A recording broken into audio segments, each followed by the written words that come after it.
Okay, a late start, but at least it's a start. Get the first hopper done. Just waiting for my truck driver to show up back there out of the woods, and we'll get this unloaded and do a little more to finish off the load. It's another horrendously hot day. I don't know what it is, but they said it was going to hit maybe 34 Celsius, which is well above my comfort zone. Thank goodness the air conditioning is working in here.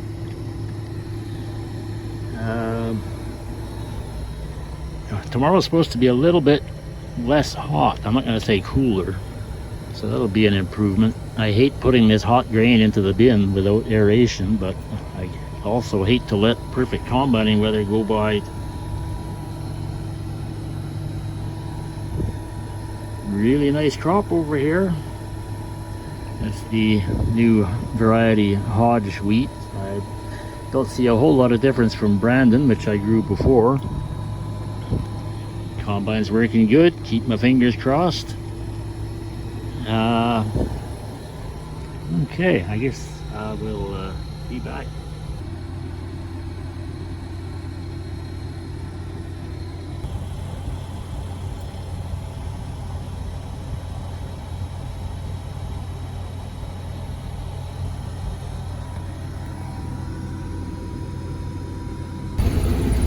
Okay, I'll take a chance and try to shoot a little video here.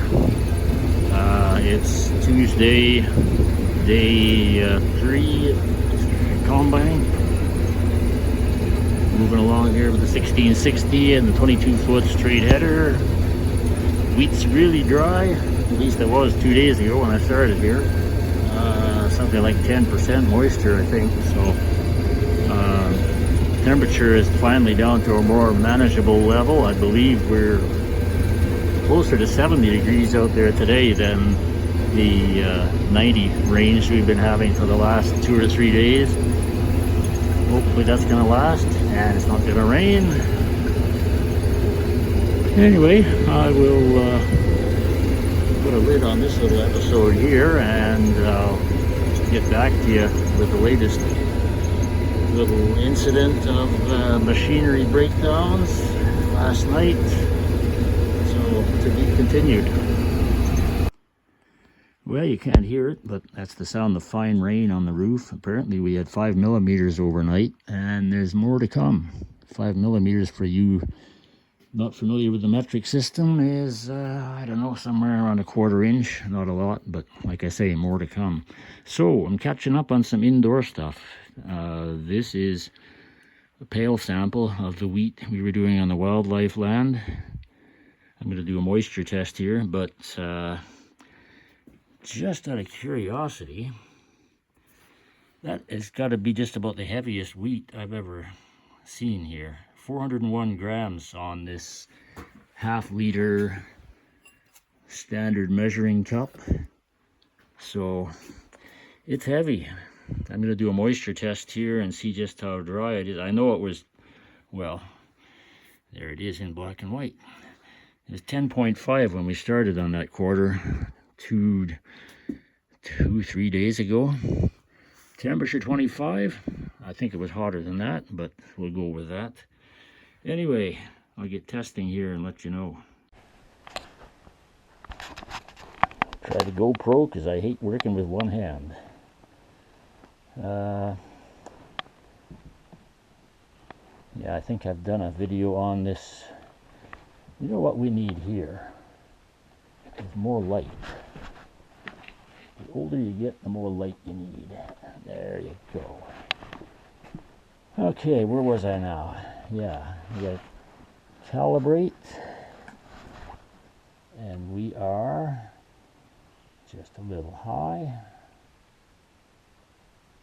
There we go. Okay. So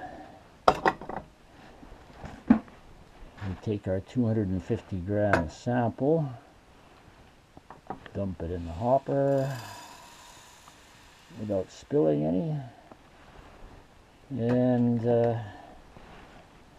we hit the dump button, and we scale this back until it zeroes out, which is right about there. Take a meter reading. which I gotta look over my glasses to read, and it's looking like 21, 2, 3. So 23 on the meter. Then we read our temperature, which is going to be cool because it's been in the pail for several days.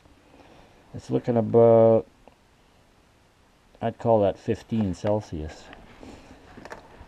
So we cross over to our wheat chart, which is in here somewhere. I'm going to put some bookmarks in here one of these days. Hard red spring. So what did I say? 23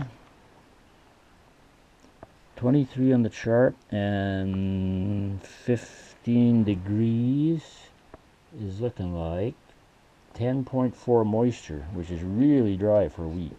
So shouldn't be any problems with storage except for the heat. Now I'm looking at maybe turning a load or two out of that first bin we started. By turning, I mean I'm going to load it up and actually haul some home, because I think we're going to have a space storage program over there on the wildlife land. It's yielding way higher than I ever dreamed possible. This new, I don't know if it's the Hodge variety that's so much better than Brandon, or just the right kind of gear, or I got lucky, or what. But anyway, not a bad problem to have. So I will shut this down now, because this video is going to get really long, and I want to maybe show you a little bit of what went wrong with the truck the other night. So, but wait, there's more. I nearly forgot. I've been in this Canadian Grain Commission harvest sample program for more years than I can remember. And canola, red spring. So how that works is you send in a sample, fill in all the particulars on here, variety, seeding date, location, etc., etc. Send it to the Canadian Grain Commission through the mail, and in a few weeks, hopefully less, they will do an official grade test for moisture grade, tell you whatever caused the, yeah, I can't do this even with two hands. Anyway, you got to fill this up to that line in the bag there, and or the envelope, seal it up, throw it in the mail. You get your grade from the Grain Commission, and that'll give you some idea what you got to deal with. They also do a protein test, which is good. Protein, moisture, I think that's about it. So anyway, that's all I got to say about that. Well, I guess that'll be the end of this first harvest segment. Currently parked here on the 12th of September after a tough day yesterday and rain overnight. We had about 5 millimeters, I think. No big deal. But I did leave the auger in the bin, so I guess a little rain got in there. Anyway, I'm going to take that out and prepare for more rain, because that's what they're saying is coming. So I guess that'll be it for this one. Going to move a little bit of grain out of that one, weather permitting, tomorrow, if the roads aren't too muddy.